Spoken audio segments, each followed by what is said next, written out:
The following talk was given at Mile High Church in Lakewood, Colorado. Please visit our website at milehighchurch.org. My topic today, humble pie. Humble pie. You ever heard that phrase? Life served me up a slice of humble pie. It's over the years, the origin was that in Europe, especially England centuries ago, it was a peasant meal made largely of the least savory aspects of deer or cows or boars or whatever's around. And so over the years, it's a term meaning that those experiences where we get brought down a bunch of notches. And maybe humiliation in our life, and then having to apologize and make amends, and that whole process. Who amongst us hasn't had that kind of an experience this week? No, I mean sometime in our lives. Who hasn't? We all have, and there's a part of us that feel like they're unacceptable, shouldn't have happened. But what if there's an opportunity in them? And what if there's some power in these? Today, I invite us to look at times when we're humbled.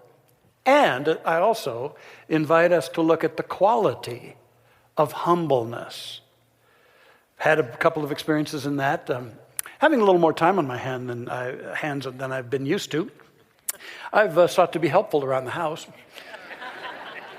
And some of that's been good, and some of it's been like this fall when I noticed that the 4-foot fluorescent light fixture in our closet was dead. And I tried replacing the bulbs, 2 bulbs in it.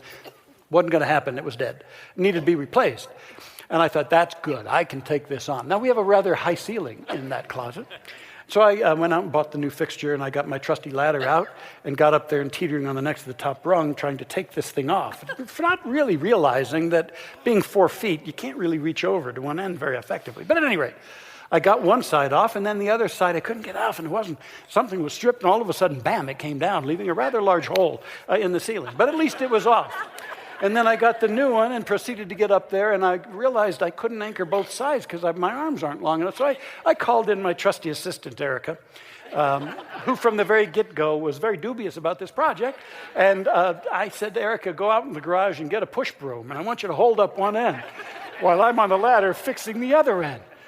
And she mumbled a few things I don't quite understand, but I know the energy. And she went and got the broom, and she propped up one end of the thing. And I'm struggling to get the other part. I had wired it already. Struggling to get that up. Finally got it up there. And then I realized that big hole where the place was, I couldn't get a bolt up there. And what was I going to do? And so now it's hanging kind of on one end. And by this time, Erica's arms are tired and she's exasperated. And so I just go into meditation and leave the project for a little bit. Only to come back the next day deciding I got to take that down. So I took it down again, and I drilled a hole in a new place. And then I had Erica, much to her interesting energy, using the name Roger in a new way that holds up one end and I get the other end and finally get it done. And so a day and a half later and a gash in my hand, the project is done. And I looked today and it's still up there. And I was humbled. And I had to make the promise that I would acquire a list of handymen and that no longer would I seek from my male ego to do what ought to be done by 2 on ladders. Anyway, humbled. Don't sit there looking pious at me. I know that you've done that, especially you guys have pulled this off. And then there's that quality of humbleness, which is also what I invite us to look at today. You know, as Dr. Michelle shared, I'm 11 months out from that day that I turned over the reins to Dr. Michelle and Reverend Josh and their team, and they've done such a magnificent job. But it's been a process for me, and it's been phases. There was the phase of shedding and releasing, and releasing the old roles and the identities, and even that sense of importance that I'd held around all of that.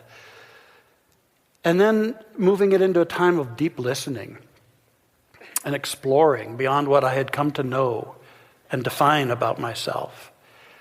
And recalibrating my energies And there was also times that were very awkward and very difficult. And not just up on a ladder, but just even day by day, very difficult. And yet I stumbled onto the mighty power of humbleness. And it was a revelation to me that from this space there is so much empowerment for you and me. It was a revelation, and it was a richness that I brought into my life. So even in those times when we're humbled, or when we decide that there's a higher way in our lives that we can express called humbleness, we'll find that there are opportunities and there are power there. And humbleness is an essential part of authentic spiritual development. See, there's a danger in any spiritual teaching, ours included. And that is that we can lapse into a sense that we've got it all figured out. That we've got God figured out. We've got life figured out. That we have absolutely mastered the infinite and we understand it all. And then we assume that we have ourselves figured out, or at least defined. I'm this and I'm not that, and that's just the way it is. And then we extend that to others, and we decide that we've judged them, we judge them, and we size them up, and we put them in their category, and that's it. And all of our judgments and assessments get hardened into concrete. And we lapse into this smugness if we don't watch it. This arrogance that we really know all we need to know and everything is fixed. And we lapse into this sense that there's no need any longer to question, to open, to change, to risk. No need to challenge our limits or to grow in our lives. No need to take a look at our thinking and what we think we believe and look for something new. We don't need that. So we fall into this illusion because we think it gives us a sense of control. But the illusion is just that. We think we're in control, but we're actually in prison. We're in prison. Humbleness can be the key to getting out of that. Today I'm going to quote several times from the Tao, the writings of Lao Tzu, an Asian philosopher 500 years before Christ. Many writings and wisdom called the Tao Te Ching, or the Way, attributed to Lao Tzu, the Tao. In the beginning was the Tao, and this is, by the way, the Stephen Mitchell interpretation. In the beginning was the Tao, all things issue from it, all things return to it. If you close your mind in judgments and traffic with desires, your heart will be troubled. If you keep your mind from judging and aren't led by the senses, your heart will find peace. Seeing into darkness is clarity. Knowing how to yield is strength. Use your own light and return to the source of light. This is called practicing eternity. So a deeper understanding of those moments where you're served humble pie is that the greater opportunity is for transformative insight, breakthrough insights, and for healing choices. Every time we're dropped down notches, breakthrough insights and healing choices are available.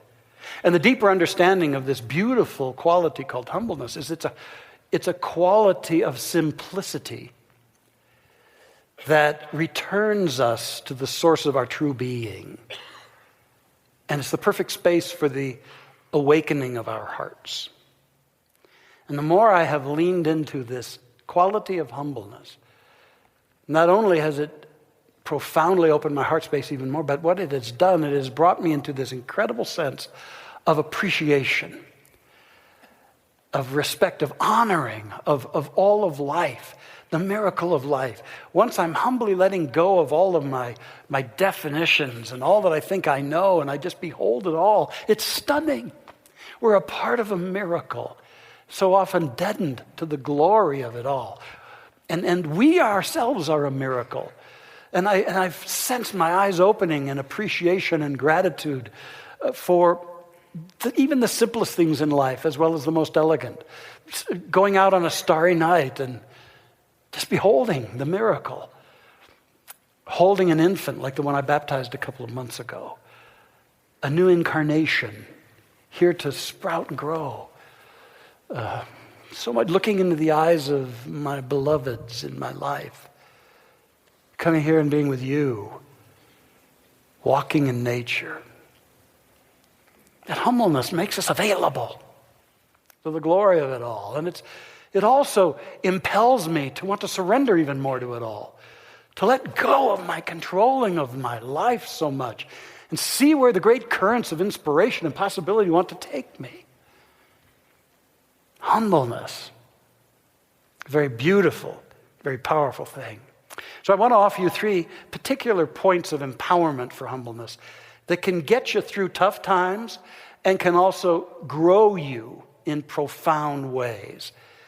These are empowered elements of humbleness, and there's an acronym to help you remember, PIE. PIE. I knew you'd love that.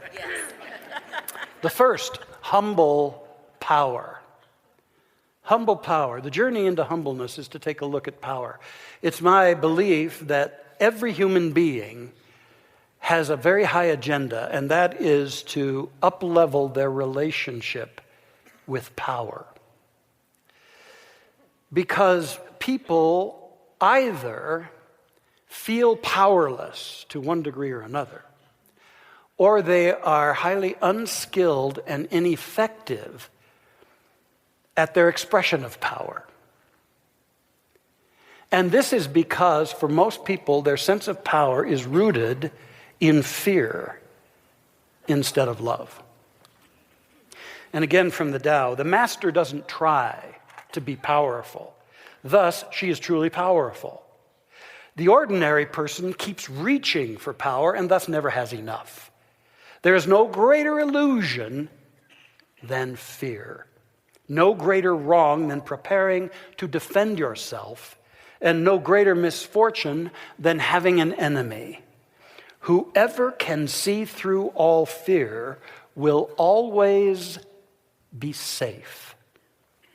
Will always be safe.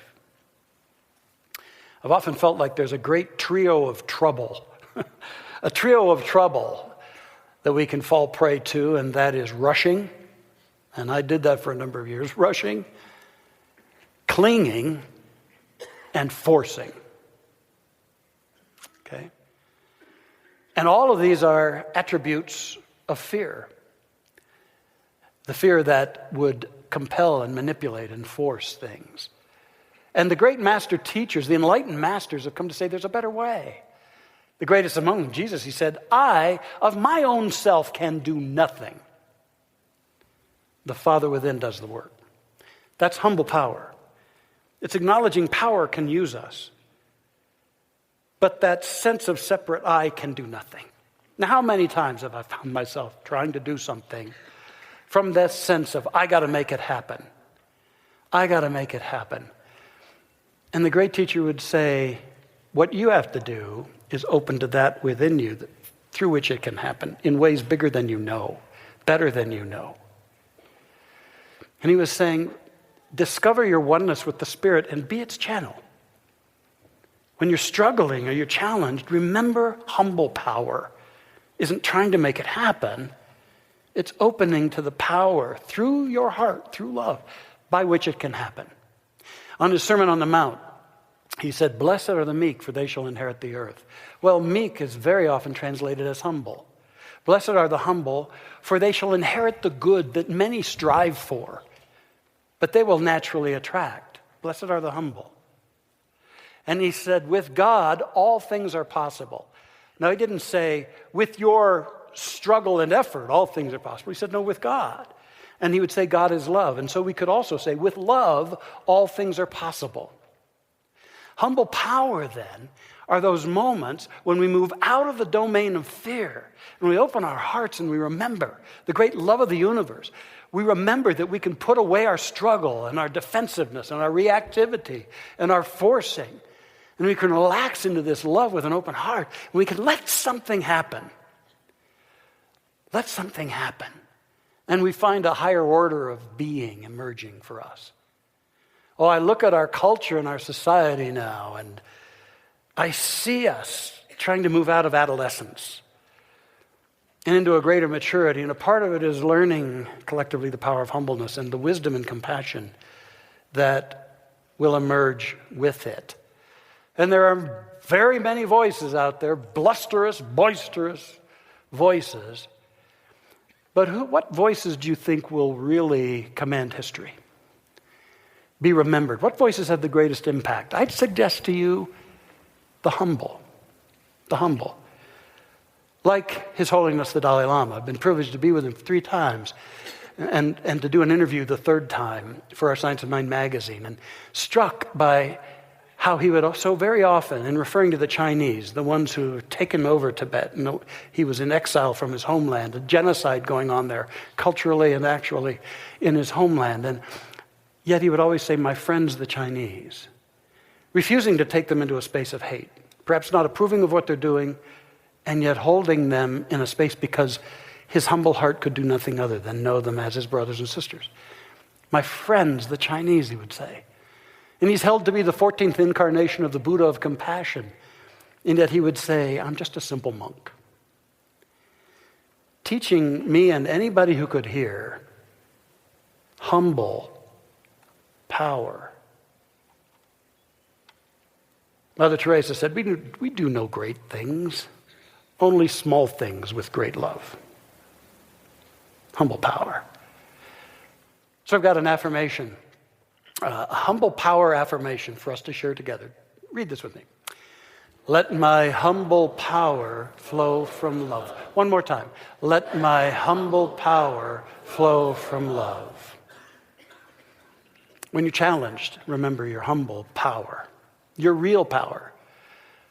David Hawkins, he talked about power versus force in his iconic book.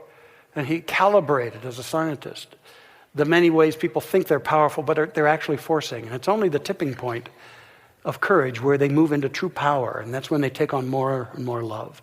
The greater the love, the greater the power. Let my humble power flow from love. The second is humble intent. This is the desire, when we're centered in our hearts, that what we do and how we live our lives is for the highest and best, that our intention is for the highest and best. Now, I know that we can get a little stubborn in our lives. And we can say, no, it's my way or the highway. It's got to be this, it's got to be that. But I've found more and more that as we listen to our guidance and we decide for the highest and best, truly something bigger than we can know shows up. And so humble intent is desiring that we be about the highest and best, and that the ripples of our living are beneficial and kind. I'm reminded of the story of Alfred Nobel, a brilliant Swede in the 1800s who invented dynamite. In 1888, his brother Ludwig died. The newspaper got it wrong and thought it was Alfred that had died and printed an obituary for Alfred describing him as a merchant of death because of his invention of dynamite. When Alfred read that, he had an epiphany and he had some humble pie. And he said, I don't want that to be my legacy. And so he established the Nobel Awards, the Nobel Prizes for advances in literature and science and peace. And that's what he's remembered for. Showing us that we can shift our intent to be beneficial in our lives. And to realize that if we're beneficial, good will come back to us. What we put out is what will return to us.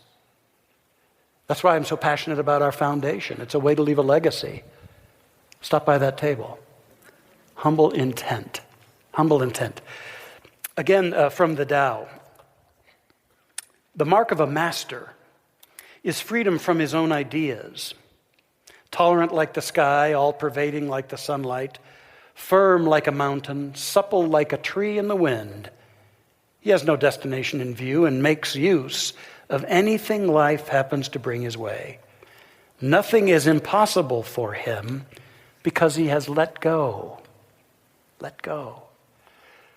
So we let go of what we think is our agenda, and we listen, with our intention being for the highest and best to unfold through us. And perhaps to show us dimensions of ourselves we don't know yet. Because you're not just this fixed entity, just one way. Certain qualities, certain talents, certain abilities.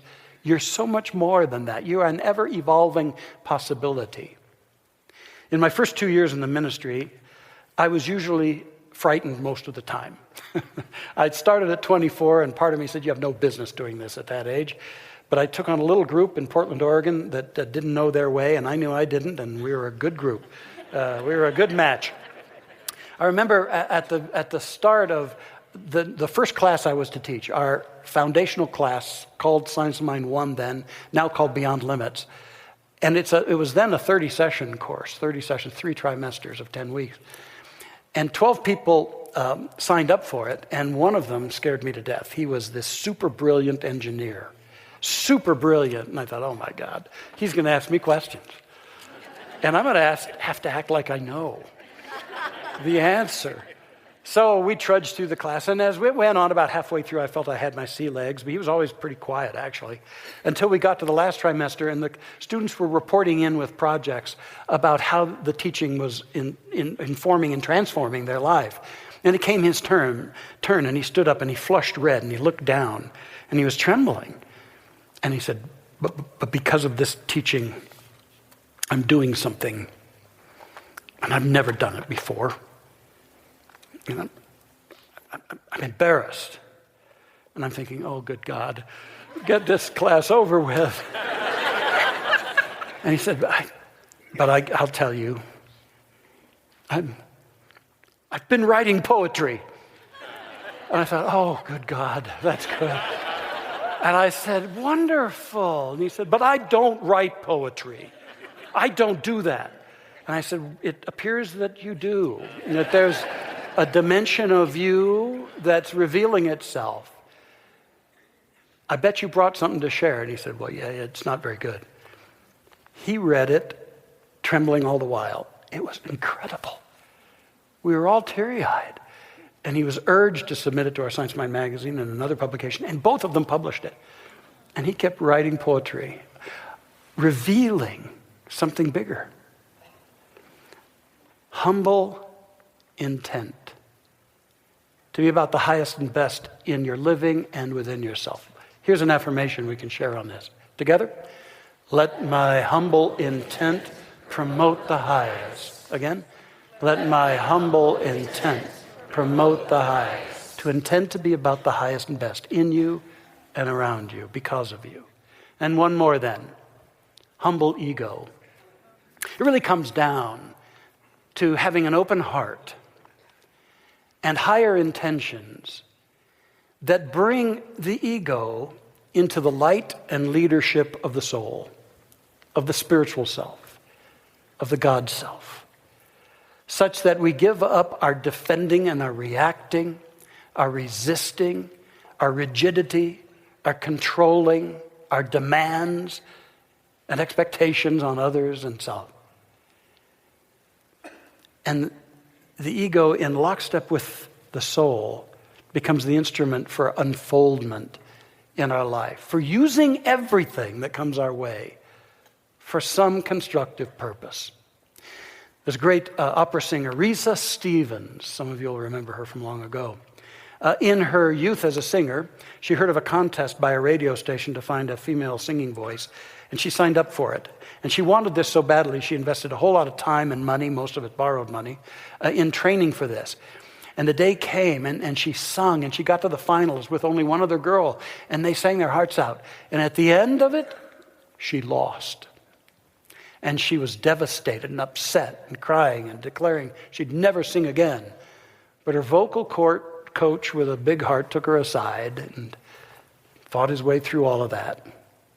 And he said these words to her. He said, Risa, have courage to face your faults. You did make some mistakes. You made some errors.